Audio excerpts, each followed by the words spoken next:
Čus lidi, tady Shorties. Včera jsem už nestihl udělat video, za to se fakt omlouvám. Tak jsem si řekl, že bych vám mohl udělat tutoriál, jelikož se furt ptáte pod různý videa se ptáte u různých let's playerů, jak dát mapu do Minecraftu, tak jsem si řekl, že bych mohl udělat tutoriál na to. Jak jde na to?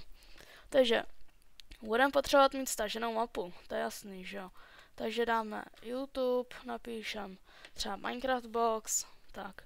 Podíváme, tady má Minecraft Ježíšek, teda House tady má. Tady vidíte jeho mapu poslední, Epic Jump Map, Christmas Trolling. Tak dáme popisek a tady se podíváme, má tady informace, stažení, texture pack, tak se rozklikneme. Tak a vidíme tady, že tady je mapa. Tak, my ale potřebujeme download link, takže si musíme najít. Kde to má? Tady. Download link, tak. Sáhneme mapu, tady si už vyberete tady mezi těma dvouma a pak tady máte i texture pack.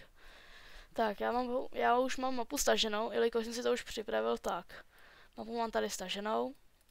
Rozklikneme to a tady tu složku extrahujeme na plochu.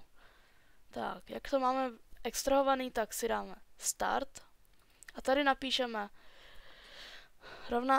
procento app data procento. Tak, enter dáme. Tady si otevřeme složku Minecraft, otevřeme saves, tady už mám jednu tu, tak já ji smažu, tady je, kdybych měl, prostě třeba máte nějaký různý mapy svoje a tady tu složku prostě sem takhle dáte.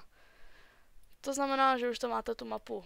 Tak, někteří lidi samozřejmě nemají Windows 7 a mají třeba Visty, ale u těch je to stejné jako u sedmiček, ale třeba XPčka. A u těch je to tak, že tady mají, tady v té levé straně mají takový obdelníček a je tam napsáno spustit. Tak to zapnete a napíšete tam úplně stejný jako my tady. Je to takhle. A data. A to tam napíšete do toho.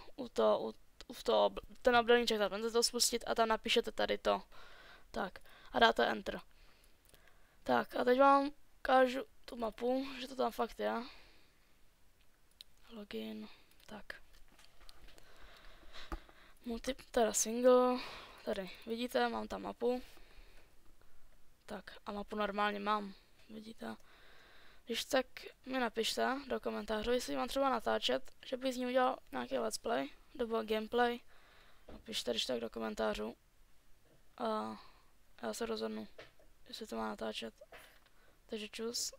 A ještě bych chtěl říct, odebírejte, lajkujte a sdílejte to, když tak, ať mám hodně odběratelů a ať vím, jestli to má cenu natáčet dál. Takže